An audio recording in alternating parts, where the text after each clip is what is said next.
네, 안녕하세요. 사회복지 종사자 안전지킴이단 종사자 인권교육을 맡게 된 서영대학교 사회복지행정과 김효선입니다. 우선 이렇게 양주시 지역사회보장협의체에서 사회복지사들의 안전과 보호를 위한 강사 양성 과정에 초대해 주셔서 감사드리고요. 저는 지금 여기 옆에 파주에 있는 서영대학교 사회복지행정과에서 학생들을 지도하고 있습니다. 예, 이런 교육을 하다 보면 이제 교수가 나와서 과연 실천 현장을 알까? 실천 현장에 대해서 얼마만큼 이해하고 있을까? 너무 이상과 현실에 동떨어진 얘기를 하는 건 아닐까? 이제 그런 우려들이 좀 있을 수 있는데요.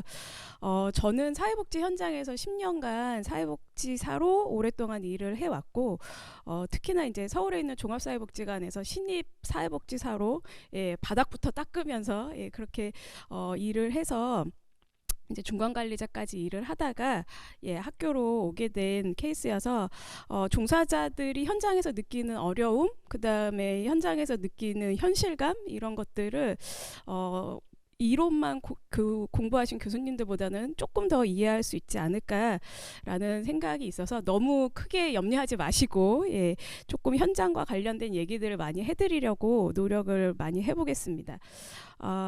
저희 이제 그 서영대학교 사회복지행정과는요. 지금 파주에 있고 원래 본교는 전라도 광주에 있습니다. 그래서 45년 역사를 가지고 있는 학교고, 잠깐 또 학교 자랑을 잠깐만 하고 그렇게 넘어가도록 하겠습니다. 지금 이제 양주시 지역사회보장협의체에서 사회복지 종사단 안전지킴이단 교육을 하신다고 하셨는데, 이런 교육을 이제 준비하다 보면 과연 교육을 듣는 대상자는 누구인가, 그리고 이 교육에서 얻고자 하는 목적은 무엇인가, 이런 것들을 고민하지 않을 수가 없는데요. 주신 자료를 보면 이번 교육은 이제 2000년도까지 안전보호 교육 과정을 수료한 이제 강사분들을, 강사 인력을 대상으로 사회복지 현장에서 위기 대응을 어떻게 할 것이고, 또한 이제 실천 현장에 어떠한 이슈들이 있는가, 이것에 대한 보수 교육을 하면서 사회복지 종사자들의 안전 보호 교육을 수시로 제공할 수 있는 환경을 갖추고자 하는 게 이번 교육의 목적으로 제가 알고 있습니다. 그래서 저 또한 이제 지금 사회복지 종사자 안전지킴이단 교육을 받고 계신 분들이 사회복지 현장에서 어떻게 위기 대응을 하시면 좋겠는지, 거기에 관해서 간단하게 교육을 조금 진행하도록 준비를 해보았습니다. 제가 말씀드린 내용은 5꼭지로 설명드릴 수 있을 것 같아요. 제일 먼저는 사회복지 종사자의 인권교육이 지금 어떻게 이루어지고 있는지 그 실태에 대해서 한 꼭지 말씀드릴 거고요. 그 다음에 사회복지 종사자의 인권보장과 직업 만족도는 어떠한 관계가 있는지 한번 저희가 예상해보고 또 여기에 대해서도 한번 알아보려고 하고요. 그렇다면 해외 사회복지, 그러니까 다른 나라에서는 사회복지 안전에 대해서 어떠한 법률들을 가지고 있는가, 이게 이제 세 번째 꼭지고요. 그리고 지금 우리나라에서는 그렇다면 사회복지사의 안전을 지원하기 위해서 어떠한 것들을 하고 있는가 한번 간단히 보려고 합니다. 그리고 이제 마지막으로 사회복지 종사자의 안전과 인권 보장을 위해서 위기 대응 매뉴얼은 어떻게 갖추어지면 좋겠는지, 그리고 어떻게 지금 구성되어 있는지, 이 부분을 간단하게 5꼭지로 나누어서 설명드리고자 합니다. 아마 인권교육에 대해서는 많이 교육을 받으셨을 것 같아요. 많이 받으셨을 것 같은데, 지금 현장에서 사회복지 종사자들의 인권교육이 어떻게 이루어지고 있는지 그 실태를 간단하게 먼저 조금 살펴보면, 인권교육이라는 것들을 지금 뭐 사회복지관 평가에서도 한 꼭지로 이제 그 평가하는 영역 중에 하나이기 때문에 인권교육을 안 하는 기관은 없을 것 같아요. 안 하는 기관은 없을 것 같은데, 지금 이제 조금 됐죠. 한 10여 년 전에 2011년에 도가니 사건 이후에 국가적인 관심, 그래서 인권에 대한 얘기들이 막 이렇게 이슈가 되면서 사회복지사업법 제4조 및 제5조에 사회복지와 관련된 인권 교육을 강화해야 한다고 법제화가 되게 되었습니다. 법제화가 되게 되면서 이제 사회복지의 인권이라는 이름이 이제 들어가게 되는데요. 국가인권위원회법 제2조 1항에서 얘기하고 있는 인권이라는 것은 헌법 또는 법률에서 보장하거나 대한민국이 가입하거나 국제인권조약 및 국제관습법에서 인정하는 인간으로서의 존엄과 가치, 자유와 권리를 인권이라고 얘기하고 있습니다. 이러한 내용들은 아마 이론적인 설명을 들으시거나 1차 년도, 2차 년도에 아마 무수히 많이 들으셨을 거예요. 이 내용에 대해서는. 그래서 인권교육이라는 건 그러면 뭘까? 어떤 내용들을 교육하는 것이 인권교육인가라고 했을 때 한마디로 말한다면 인간의 존엄과 가치 그리고 권리에 대한 존중 이것을 다루는 교육이고 그다음에 인권을 침해하는 구조와 문화에 저항할 수 있는 실천을 북돋는 교육이라고 이제 조금 정의할 수 있는데 앞에 두 줄과 뒤에 두 줄이 조금 저희가 좀 고민해 봐야 되는 부분이 아닌가 싶어요. 여태까지 많은 인권 교육들이 제가 볼 때는 앞에 두 줄은 정말 많이 이루어진 것 같아요. 예, 인간의 존엄성을 지켜야 된다, 가치를 지켜줘야 된다, 그리고 우리 특히 얘기하는 클라이언트의 권리를 존중해 줘야 된다. 예, 이런 내용들을 계속적으로 교육을 받으셨을 거고 저 또한 학교에서 학생들한테 그런 부분들을 계속 강조하고 있습니다. 그렇다면 뒤에 두 줄에 나와 있는 인권을 침해하는 구조와 문화에 저항할 수 있는 실천을 어떻게 할 것인가 여기에 대해서 제가 좀 고민을 많이 하게 됐는데 과연 저항할 수 있는 실천을 교육시켰던 적이 있는가? 나는 사회복지사로서 일할 때 클라이언트한테 이렇게 부당한 뭔가 뭐 신체적인 접촉이나 언어적인 폭력이나 이런 걸 당했을 때 어떻게 해야 된다라고 상사한테 들었던 적이 있는가? 이런 것들을 생각해 보면 딱히 생각나는 점이 없는 것 같아요. 그래서 교육은 많이 받았어요. 저희가 어떻게 해야 된다? 그게 인권이고 인권 존중을 해야 된다. 특히 클라이언트에 대해서. 그렇지만 사회복지사의 인권이라든지 아니면 그때 부당하게 아니면 조금 감정적으로 이렇게 소모가 될 때 어떻게 저항하거나 실천해야 되는가 그 부분에 대해서는 좀 부족하지 않았나 이제 이런 생각들이 드는데 이러한 부분들을 현장에서 많이 조금 잘 교육할 수 있도록 아마 여러분들이 지금 보수 교육을 받고 계신 것 같아요. 그래서 그 부분을 한번 같이 고민해 봤으면 하는 내용이고요. 경기도 복지재단에서 이제 나온 자료를 좀 보니까 그 사회복지 종사자의 인권 교육을 이제 인권 교육 실태에 대해서 인권 교육을 받은 경험은 있다. 예, 60% 넘는 숫자가 66%에 가까운 분들이 나 인권 교육은 받았었다. 그리고 지난 1년간 1회 이상 1회는 받았다. 예, 1회가 한 50% 정도 받으시는 것 같아요. 근데 이제 교육 시간은 한 번 4시간 이하. 이제 요게 이제 조금 대부분이었고, 근데 이게 조금 2015년도 교육 자료다 보니까 최근에는 이것보다는 조금 늘어났을 것 같은데, 우선은 이제 좀 단기성 교육이 많았었던 것 같고요. 보완점이 조금 저한테는 조금 인상적이었는데, 첫 번째 보완점은 이제 이 교육들을 인권 교육을 받으면서 뭐가 부족했는가, 뭐가 힘들었는가라고 모았을 때 현장 활용성의 한계를 느낀다. 교육을 받았지만 그거를 어떻게 현장에다 활용해야 될지 모르겠다. 그 다음에 저 강사가 얘기하는 거나 이 강사가 얘기하는 거나 인권이 뭐다라고만 얘기한다. 이제 예를 들자면 그런 것처럼 교육 내용의 유사성.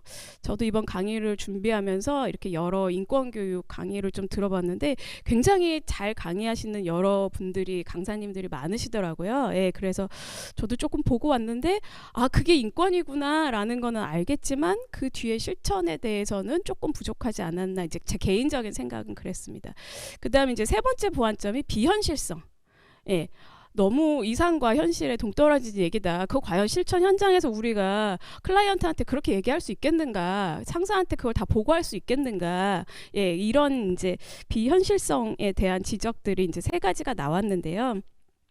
이것들을 보완해 가는 일이 앞으로 사회복지 현장에서 사회복지사의 인권을 지키기 위한 과정이고 그런 것들 때문에 또 매뉴얼이 나오지 않았나 이런 생각이 듭니다.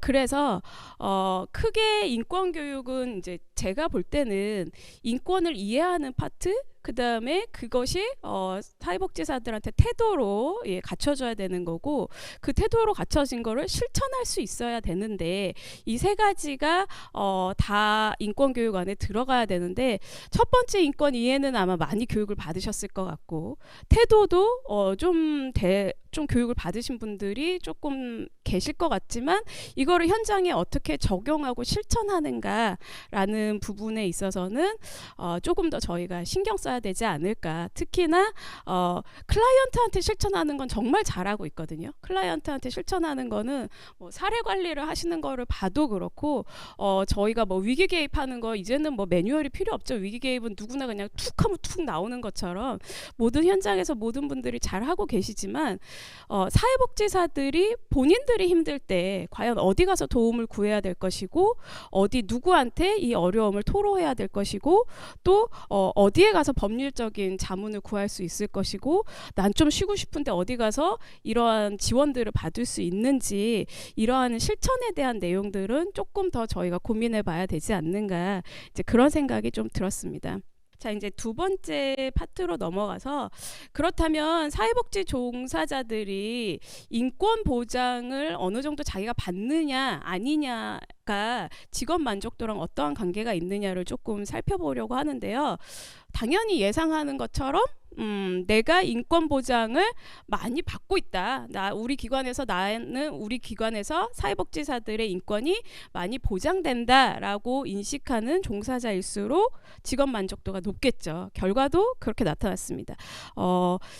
그 기관의 리더분들께서는 그러면 이제 나중에 이직률이나 이런 것들을 조금 생각해 보실 때, 우리 기관의 이직률이 높다, 아니면 좋은 사람을 오래 붙잡고 싶다 하시면 이런 부분도 조금 신경 쓰면 어떨까 해서 준비를 해봤고요.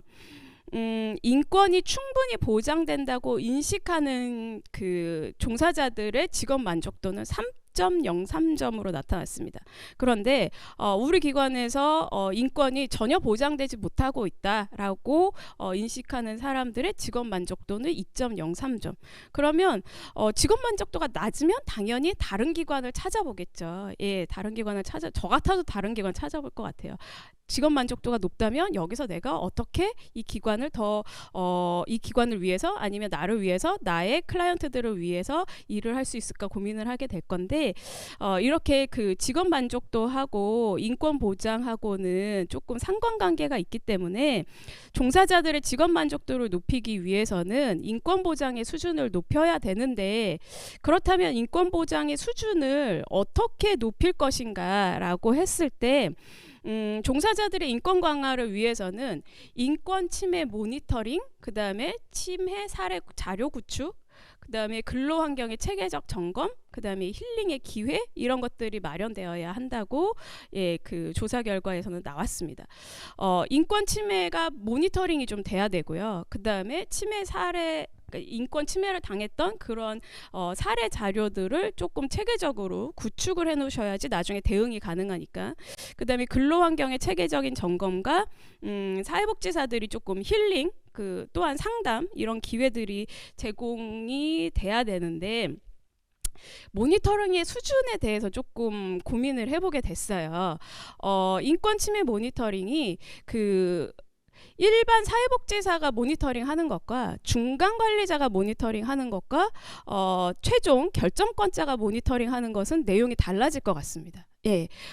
누구에게 이 정도 수준을 얘기할 수 있느냐 없느냐, 그리고 저희가 뭐 아무래도 팀장님 면담할 때나 부장님 면담할 때나 관장님 면담할 때 좀 다르잖아요. 면담의 내용들이 다르고 할 수 있는 얘기들도 다르기 때문에, 저는 인권 침해 모니터링이 한 수준에서만 이루어지는 거는 이것보다는 좀 다양한 수준에서 모니터링이 이루어져야지 세부적인 내용까지 나오지 않을까 싶고, 침해 사례 자료 구축도 클라이언트들과 있었던 일도 물론 필요하지만, 이렇게 말하지 못했던 종사자들 간의 침해 사례 구축, 이런 것들도 조금 필요하지 않을까 해서 설명을 드렸습니다. 그래서 우리 기관에 이런 것들이 되어 있는가, 이런 것들도 한번 고민해 보시면 종사자들의 직업 만족도도 높이시는 데 조금 도움이 되지 않을까 싶고요. 이제 해외에서 사회복지 안전에 관한 법률은 어떤 것들이 있는지를 조금 간단하게 보겠습니다. 내용이 저도 이번에 좀 그 강의를 준비하면서 좀 더 새롭게 알게 된 내용들도 있는데, 그 미국의 경우에 이제 2007년도에 테리 제너 소셜 워커 액트라고 해서 조금 되게 슬픈 일이 있었습니다. 뭐 2004년도에 일어난 일이지만, 미국 존스 카운티 정신건강센터에서 사회복지사로 근무하던 테리 제너, 이제 사람 이름이거든요. 이 테리 제너가 그 클라이언트 집을 방문하는 일상 업무 과정에서 칼에 찔려서 살해당하는 사건이 발생했습니다. 저희가 이제 클라이언트 가정 방문했겠죠. 이 사건을 계기로 미국은 사회복지사의 안전 위협의 심각성을 인지하고 이 사람의 이름을 붙여서 테리 제너 소셜 워커 액트라고 그 사회복지사 안전법을 제정을 했습니다. 근데 이제 그 미국은 그 연방에 따라서 다 법이 다르기 때문에 이게 우리나라처럼 뭐 법이다 이렇게 말씀드릴 수는 없고요. 뭐 어디서는 해당이 돼도 어디서는 안 해당이 될 수 있으니까 그 사회복지사의 폭력 피해가 상당한 수준인 것으로 나타났기 때문에 보건복지부 장관이 사회복지사 안전제도를 위해서 보조금을 지원할 수 있도록 만든 법령이 이 테리 제너 소셜 워커 액트예요. 그래서 그 보조금은 어디에 쓸 수 있냐면 GPS 장치 등 사회복지사의 위치를 파악할 수 있는 통신 장비 지원, 그 다음에 자기 방어를 위한 훈련, 시설의 안전 개보수, 그 다음에 후추 스프레이나 가스총, 그 다음에 안전 확보를 위한 각종 교육과 훈련, 이런 것들을 할 수 있는 보조금을 지원할 수 있도록 이제 그 법이 만들어졌고요. 두 번째로는 한 10년 정도 지난 다음에 이제 이 법이 조금 더 세부적으로 되면서 그 소셜 워커 세이프티 액트 오브 2017 해갖고 미국 내 사회복지 관련 종사자들이 실천 현장에서 잠재적인 폭력 위험에 노출되고 있고, 그 연방 보건국에서는 사회복지 종사자들이 업무 중 입을 수 있는 직장 폭력 피해를 예방하고자 노력을 하고 있습니다. 국립직업안전보건연구소에서는 직장 폭력을 직장 내에서 혹은 업무와 관련된 사람에게 신체적 폭행과 위협을 포함한 폭력을 동반한 행동으로 정의하고 있다 그러고, 이제 밑에 내용을 보시면 이제 많은 사회복지 관련 종사자들이 현장에서 뭐 폭력이나 폭행이나 이제 이런 내용들이 있었다, 그 수치가 증가하고 있다, 이런 얘기를 하고 있는데, 저도 현장에서 처음으로 그 가정 방문했을 때 그때 그 떨림, 그 무서움, 이게 지금도 잊을 수가 없어요. 저는 이제 서울에 있는 그 이제 조금 빈곤층이 있는 그런 지역에서 사회복지사로 근무를 했는데, 대학 졸업하고 나서 신입 사회복지사가 뭐 실습도 하고 자원봉사도 많이 했었지만 직접 가정을 방문해서 이제 그 케이스를 저희가 조금 인테이크를 해야 되는데,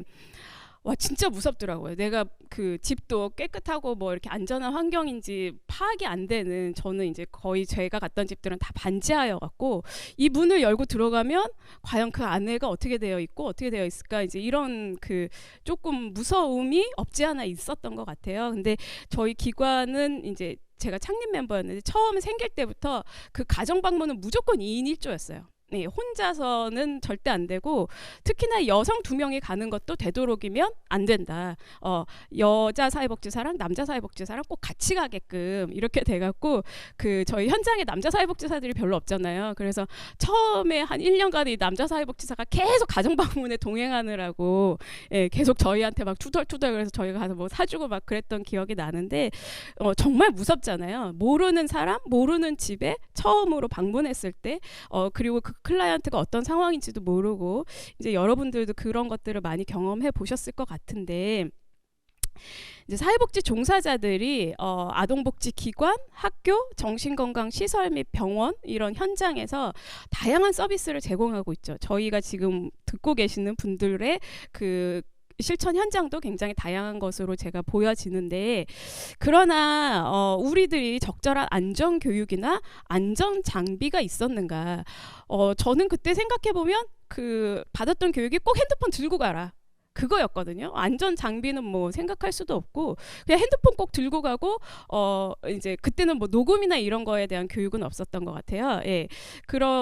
그 안전 장비가 핸드폰인가? 지금 생각해 보면 그런데 이런 안전 장비가 없어서 위험한 상황에 자주 노출이 되는데 많은 사회복지사가 언어, 신체 폭력 피해 경험이 있고 심각한 경우에는 직무 수행 중에 목숨을 잃은 경우도 있다. 아직 우리나라에서는 이 부분이 크게 뭐 목숨을 잃고 이런 것까지는 이슈화되지 않은 것 같은데 과연 없을까 이런 생각도 좀 들고요. 그래서 이 2017년에 생긴 이 법은 안전기금 프로그램을 만들어서 사회복지사의 안전 관련 정책을 시행하고자 하는 주 정부의 재정 지원을 해주고 이 기금에서 그다음에 안전 장비를 구입하고 안전에 관련된 시설 보수를 하고 안전교육 프로그램을 활성화시키고 그다음에 폭력을 경험한 사회복지사들을 지원해주고 그다음에 폭력 사건 기록과 보존 등에 활용할 수 있도록 이 안전기금 프로그램을 만드는 내용을 담고 있습니다. 그래서 이런 것들의 재원을 활용할 수 있도록 만들어진 법이고요. 그렇다면 위험 요인이 과연 어떤 것인가? 내가 클라이언트한테 언어적인 폭력 당한 거, 혹시 막 그 알코올 문제가 있으신 분들이 막 뭐 이렇게 막 얘기하다 안 되니까 뭐 이렇게 때리려고 했던 거 저도 있거든요. 저도 그런 경험 있습니다. 맞지는 않았지만 그렇게 막 이렇게 무서움을 느꼈던 그런 경험이 있는데 여기서 이제 미국 직업안전보건국에서 지정한 위험 요인이 있어요. 그래서 클라이언트 및 현장 관련 위험 요인이라고 이렇게 내려놨고 그 카테고리를 나눠놨고 그다음에 조직적인 위험 요인이라고 해서 또 카테고리를 나눠놨습니다. 저희가 이제 이 클라이언트 및 현장 관련 위험 요인은 한국에서도 충분히 적용 가능할 정도로 저희가 만나는 클라이언트들에 대한 얘기인 것 같아요. 가해 경험이나 약물 사용 경험이 있는 클라이언트 아니면 폭력 집단에 소속된 클라이언트 및 클라이언트의 가족 그 다음에 클라이언트나 그 환자를 이송하는 경우 구급차 안에서 일어나는 일들 아니면 급하면 저희가 막 사회복지사가 자기 차로도 막 이송을 하잖아요. 이제 이런 경우 그다음에 기관 내에서 혼자 근무하거나 아니면 클라이언트 집에 방문을 해야 되는 경우 그다음에 근로자의 시야가 가려지거나 폭행이 발생했을 때 그 자리를 벗어나기 어려운 시설 구조 그래서 저희가 상담을 할 때 조금 뚫려져 있는 나중에 이제 뭐 상담이 1대1 상담이기 때문에 좀 어둡고 이렇게 좀 뭐 안전하고 뭐 이제 이런 얘기하는데 저는 그거가 과연 맞는가 사회복지사의 안전을 생각한다면 이제 그런 생각도 좀 들긴 하는데 불빛이 어려운 곳 응급 상황 발생 시 연락 수단이 부족한 경우라든지 뭐 칼이나 뭐 이런 흉기를 소지한 경우 범죄 발생률이 높은 지역에서의 근무 이런 것들을 다 위험 요인으로 지정을 해 놓았습니다. 또한 조직적인 위험 요인은 이거는 이제 기관에 대한 얘긴데요. 이거는 저희가 조직적인 위험 요인은 앞에 보셨던 클라이언트나 환경 요인과 달리 저희가 충분히 수정 가능하고 변경 가능한 요인들로 보여집니다. 클라이언트, 환자, 방문객 혹은 다른 근로자의 공격적인 행동에 대해서 기관의 정책이나 폭력적 상황을 인지하고 관리할 수 있는 직원 교육이 부족한 경우 이러면 반대로 직원 교육을 늘리면 되거든요. 저희가 인권 교육이나 안전 교육의 횟수를 늘리면 이 조직적인 위험이 없어질 수 있겠죠. 요즘에 많이 한다고 하지만 그래도 이런 상황에 대해서 내가 어떻게 대처해야 되는가라는 직원 교육의 확대는 조금 더 필요해 보이고요. 그 다음에 식사 시간이나 뭐 근무 인력이 서로 교대를 해야 되는 경우 그 근무 인력이 부족한 시간대 그러면 인건비의 부담은 있겠지만 사람을 더 채용하면 되는 거고 직원들을 그다음에 이직률이 높은 조직은 이직률이 높은 건 굉장히 다양한 이유가 있을 수 있는데 이직률 우리 아까 보신 것처럼 직원 만족도를 높이기 위해서 어떻게 하면 좋겠는가 그런 부분에 대한 고민들 그다음에 업무 현장 내 경비 업무나 정신질환 관련 인력이 부족한 경우 그래서 저희가 보면 요즘에 이제 그 사설로도 그렇고 이렇게 조금 가드해 주시는 지켜주시는 분들이 곳곳에 배치되어 있는 경우들이 있잖아요. 그 다음에 클라이언트나 환자가 장시간 대기하거나 붐비거나 대기 장소가 불편한 경우 이제 욱해서 예, 폭력을 행사하는 경우들이 있잖아요. 예, 그런 경우, 그다음에 이제 다양한 조직적인 위험 요인들에서 쭉 얘기를 하고 있는데 이런 것들은 인력에 대한 투자나 아니면 환경에 대한 투자나 시설 개보수나 이런 것들로 저희가 충분히 조금 해결할 수 있는 위험 요인이지 않을까라는 생각이 들어서 우선 좀 설명을 드렸습니다. 그 다음에 이제 그 폭력 예방을 위해서 관리자의 의무를 좀 명시를 해놨습니다. 그래서 이 부분은 제가 그냥 쭉 읽으면서 넘어가도록 하겠습니다. 우리 그 선생님들께서는 그럼 우리 기관에 이러한 것들이 되어 있는가라는 생각을 좀 해보시면 좋을 것 같아요. 첫 번째가 이제 나온 게 안전하고 건강하고 폭력 없는 직장 환경의 중요성에 대해서 인지해야 되고, 그다음에 관련 부서의 적절한 건의와 자원을 할당해서 정보, 인력, 시간, 훈련, 도구, 장비 이런 것들이 조금 구입이 가능해야 되고, 이런 것들을 인력이나 훈련을 교육이나 이런 것들을 할 수 있는가. 그다음에 안전보건위원회 가 있는가. 우리 지금 각종 위원회가 구성되어 있을 것 같은데 이런 인권위원회가 아마 기관마다 그 운영위원회 말고 구성되어야 되는 걸로 저는 이제 알고 있는데 그런 것들이 지금 구성되어 있는가. 그다음에 포괄적인 의료 처치와 심리 상담 서비스, 입증할 수 있는 폭력을 당한 경우나 기타 폭행 사건 발생에 대해서 보고가 적절하게 이루어져야 하며 트라우마에 대한 치료가 수반되어야 된다라고 나오는데, 저는 이 얘기가 그 현장에서 사회복지사들한테 가장 필요하지 않을까 싶어요. 우리가 폭행을 당했을 때, 신체적인 폭행을 당했을 때, 아니면 뭐 정서적이나 언어적인 폭력을 당했을 때 의료 처치, 병원 가야 되는데 그 다음 상담이 있으면 어떻게 하시겠어요? 가정 방문이 예정되어 있으면 어떻게 하시겠어요? 그러면 우리 보통 참고 그냥 아유 내가 근무 시간 다 끝나면 그때 가지. 그러면 근무 시간 끝났는데 병원 안 열려 있으면 아유 내일 가지 뭐. 그러면 내일 반차를 내야 되나 월차를 내야 되나 이럴 수 있을 것 같아요. 그래서 포괄적인 의료 처치, 그 다음에 심리 상담 서비스 이런 것들이 직원들한테 잘 제공되고 있는가. 그 다음에 만약 폭력을 당했으면 그거를 입증할 수 있다면 그거에 대한 보고가 이루어지고 있는가. 여러분들 혹시 그러한 부적절한 그 폭력이나 이런 것들을 당하시면 어떻게 해결하십니까? 사회복지사들은 저는 뒤에 이제 자료가 나오겠지만 그냥 동료들한테 내가 이런 게 있었어. 그래서 너무 힘들었어. 어려웠어. 그러고 그냥 끝났던 것 같아요. 제가 일했을 때는. 근데 이게 보고가 이루어지고 있는가? 어느 선까지 보고가 되고 있는가? 이게 기관장까지 정말 전달이 되고 있는가? 그 다음에 트라우마에 대한 치료가 이루어지고 있는가? 보통 이 트라우마 때문에 사회복지직을 아예 사회복지 현장을 떠나는 사회복지사들을 많이 봤기 때문에 저는 이게 조금 가슴에 와닿았었습니다. 예, 그리고 이제 뭐 보고해야 된다, 교육해야 된다, 시설 감독이 돼야 된다 이런 내용들이 있고요. 보건복지부에서 그렇다면 이제 우리나라 사회복지 종사자들의 안전 지원은 어떻게 되고 있는가를 좀 봤더니 보건복지부에서 발표한 2020년 사회복지사 통계 영감이 있어요. 그 자료를 좀 보니까 그 업무 중에 이용자로부터 폭언을 경험했다. 저 있습니다.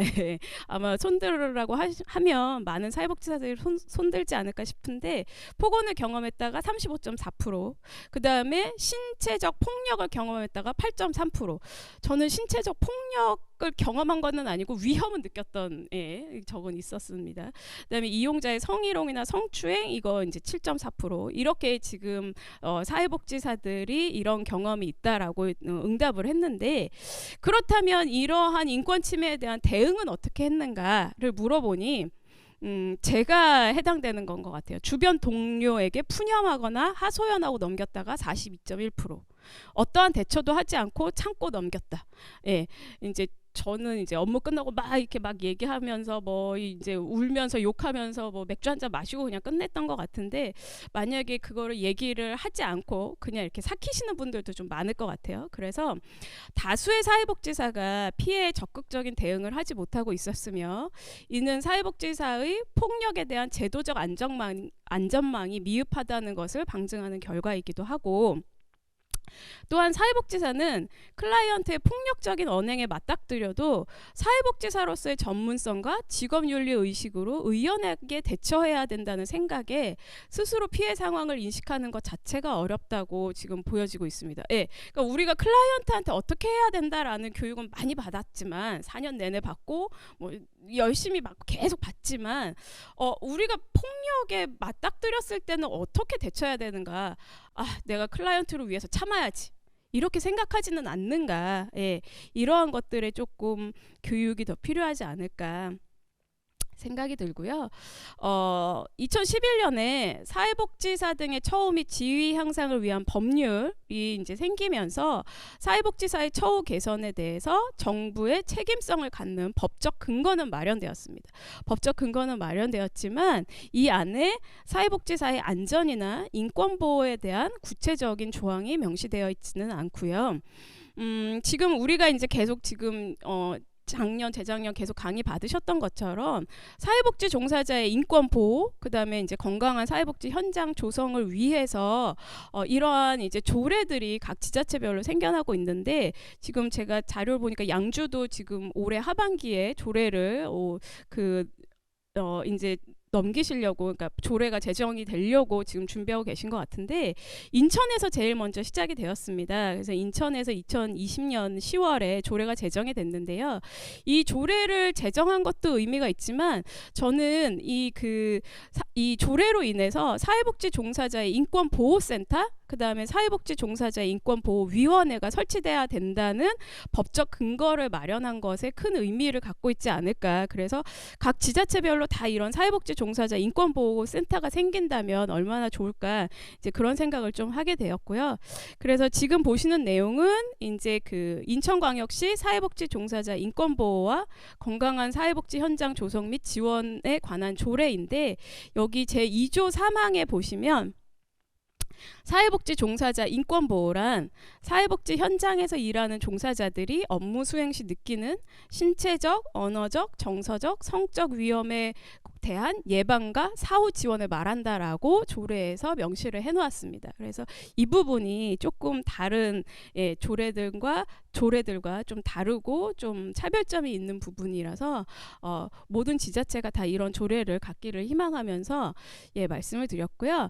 이제 마지막 파트가 되겠습니다. 그렇다면 사회복지 종사자의 안전과 인권 보장을 위한 위기 대응 매뉴얼은 어떻게 구성이 되고 있는가를 좀 보았는데요. 위기 대응 매뉴얼을 제가 세부적으로 말씀드리는 건 다른 분들이 하실 것 같아요. 다른 강의 내용에서. 그래서 이제 그것보다는 저는 전반적인 내용을 한번 훑고 지나가도록 하겠습니다. 이거는 이제 서울특별시 사회복지사협회에서 3년간 했던 사업이고 지금 저희 양주시 지역사회보장협의체에서 하는 사업과 조금 연결이 되는 것 같아서 지금 위기 해갖고 우리를 위한 기회라는 주제로 사회복지 현장에서 다양한 위험, 이용자의 폭력이나 상실, 이용자를 저희가 상실하는 경우, 특히 이제 사망하시는 경우, 예상치 않게 사망했던 경우, 이런 것 등에 노출되어 위기 및 외상을 겪은 사회복지 종사자를 위해 실시된 지원 사업이었고요. 사회복지 종사자의 안전과 인권 보장에 법적 제도적 근거를 마련하고 사회복지 기관의 보호 체계를 구축하고 위기 대응 능력을 강화하고 안전과 인권 보장의 인식을 개선시키고 특히나 이제 제가 원하는 사회복지 종사자의 심리적 회복을 도모하는 이제 이런 사업을 지금 해왔습니다. 서울특별시 사회복지사협회에서. 그리고 양주에서도 하고 있는 거고. 자, 한번 보시면 서울시 사회복지 종사자의 3분의 2가 현재 다양한 형태의 위험, 특히 이제 환경적이나 신체적이나 감정적, 언어적 위험을 직접 또는 간접적으로 겪고 있다고 조사가 되었고, 이제 이거는 예측 가능하죠. 그런데 그런 위기 상황을 경험한 종사자들은 어떻게 대처했는가를 물어보니 업무의 일부 라고 생각을 잘못된 인식과 사회복지사의 자질이라면 사회복지사라면 이런 건 버텨야 돼. 뭐 이런 건 참고 넘어가야 돼. 아니면 그 정도는 뭐 우리가 봐줄 수 있어. 이런 거라든지 이런 이제 아니면 네가 못하니까 사회복지사가 일을 제대로 못하니까 클라이언트가 그렇게 한 거 아니야? 라는 이런 개인적인 문제로 치부돼서 부정적 감정 및 소진을 유발하고 업무의 질 저하, 삶의 질 저하까지 이어지는 이제 부정적 순환 체계가 발생한다는 문제점이 제기가 되었습니다. 그래서 우리는 사회복지 종사자들의 심리적 회복 및 성장을 도모해야 되고, 제가 이제 제일 앞곡지에 놓은 게 요거거든요. 그리고 사회복지 종사자의 안전 체계를 구축하고 위기 대응 능력을 강화. 이번 교육의 전체적인 맥락은 여기에 해당되는 것 같습니다. 그다음에 사회복지 종사자의 안전과 인권의 인식을 개선해야 된다. 이게 이제 앞으로 양주시 지역사회보장협의체와 선생님들이 같이 해나가실 일인 것 같고요. 그렇다면 우리 기관은 안전하게 일할 수 있는 환경이 갖추어져 있는가? 예, 갖추어져 있는가? 지금 보시는 사진에서는 그 테이블 밑에 그 비상벨이 설치되어 있는 거죠. 그래서 클라이언트는 보지 못하는 자리에 비상벨이 설치되어 있어서 사회복지사들이 상담을 하거나 뭔가 프로그램을 진행할 때 위급 상황에 비상벨을 누를 수 있게 되어 있는 거고요. 그다음에 저 빨간색 비상벨은 이제 보이도록 구축이 되어 있는 거죠. 벽이나 이런 이제 사회복지사들 데스크 옆에 이렇게 구축이 되어 있어서 저걸 누르면 경찰서랑 바로 연결이 돼서 바로 경찰서에 신호가 갈 수 있는 그런 비상벨. 그래서 지금 선생님들이 일하시는 현장에서는 저런 시설들이 갖추어져 있는가. 그 다음에 아까 안전 도구, 안전을 지켜줄 수 있는 그런 것들은 구축이 되어 있는가. 예. 보니까 보통 현장에서 그 호루라기하고 스프레이 많이 배치를 해놓은 것 같아요. 그래서 그 가정방문 나갈 때 꼭 갖고 나갈 수 있도록 요즘에는 그렇게 많이 하시더라고요. 제가 이 사회복지 종사자의 안전과 인권 보장을 위한 위기 대응 매뉴얼을 보면서 조금 좀 그 그러니까 같이 나누고자 했던 내용이 한 요 4가지 정도로 같이 나누면 좋을 것 같아서 좀 갖고 왔습니다. 위기 사례에 비해서 경력이 부족한 종사자가 대부분인데 어떻게 해야 될지 모르겠어요. 이거는 중간관리자의 말이었어요. 예, 그러니까 만약에 신임 사회복지사가 들어왔는데 이 경력이 부족한 신임 사회복지사가 위기 사례에 얘가 어떻게 해야 될지 모른다라고 했을 때 뭐 어떻게 가르쳐줘야 되는가, 어디까지 얘기해줘야 되는가. 그다음 지금까지 어르신에 대한 위기 대응은 어떻게 빠른 시간 안에 적극적으로 개입해서 극복하게 할 수 있을지에 대해서 고민했었지. 그러니까 클라이언트의 위기 대응은 저희가 많이 고민하잖아요. 사회복지사의 위기에 대해서는 생각해보지 못했었다. 예, 이런 인터뷰도 있었고요. 개인적으로 기존에 어르신이 위독한 상황 혹은 극단적인 상황이 발생한 경우 어르신과 가족들에 대해서만 신경을 썼다면 이제는 이걸 담당했던 우리 직원들의 마음이 어땠을까? 심리적인 부담감은 있지 않았나? 라는 생각을 함께 하게 되면서 어떻게 이 나의 그 직원, 저기 사회복지사를 지원해야 될지 고민을 하게 됐다. 이런 인터뷰도 있었고요. 사회복지사가 존중받고 안전하게 근무할 수 있는 환경이 기반되어야지만 이용자에게 더 질 높은 서비스를 제공할 수 있다는 생각이 들었다. 이거는 정말 맞는 생각인데 과연 이게 앞뒤가 바뀌지 않았나. 여태까지 우리 현장에서는 그런 생각을 조금 하게 돼서 이러한 부분들을 함께 고민해 보신다면 조금 더 사회복지사들의 인권, 안전 이런 것들이 좀 더 향상되지 않을까라는 생각을 해보았습니다. 서울특별시립 성북노인종합복지관에서 나온 이 위기 대응 매뉴얼을 보니까요, 그 상황별로 나뉘어 놨습니다. 그래서 언어폭력, 그다음에 성적 폭력, 그다음에 질병으로 인한 위험 상황, 그다음에 이제 상실, 클라이언트의 상실, 사망으로 인한 위험 상황에서 어떻게 대처해야 되는지가 이제 매뉴얼로 나와져 있는데 그 언어 폭력도 상황이 다양하잖아요. 대면으로 언어 폭력을 당했을 때, 그다음 비대면으로 언어 폭력을 당했을 때, 뭐 줌이라든지 아니면 저희 그 전화 상담 많이 하니까 그럴 때가 또 다를 것 같고 대면일 때도 그 내부에서 당한 내부 환경이냐 외부 환경이냐가 다를 것 같고, 내부 환경일 때도 상담실과 같은 클라이언트와 나와 1대1 공간이냐, 아니면 사무실, 그래서 이제 사회복지사들이 몇 명 앉아있는 이런 사무실에서 클라이언트가 방문했을 때 당한 언어폭력 상황이냐, 아니면 우리가 가정 방문이나 클라이언트가 있는 현장을 방문했을 때 당한 언어폭력 상황이냐에 따라서 매뉴얼이 다 달라지더라고요. 예, 그래서 좀 세부적으로 매뉴얼이 구축이 되어 있으니까 기관마다 다 매뉴얼을 만드시려고 너무 노력하지 마시고 우선 있는 매뉴얼을 잘 활용하시면 어떨까, 이거를 우리 기관의 특성에 맞춰서 바꾸시는 것도 좀 도움이 되실 것 같고요.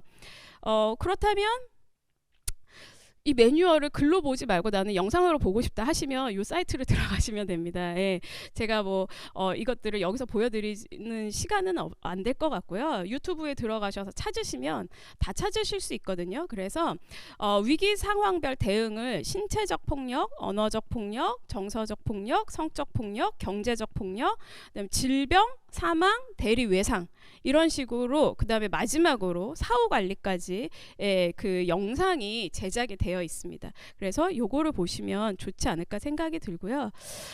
마지막으로 꼭 드리고 싶었던 말씀은 이 존엄성이라는 겁니다. 우리가 존엄 얘기 되게 많이 하는데 존엄이 뭐냐라고 물어보면 쉽게 대답하기가 참 어려운 단어인 것 같아요.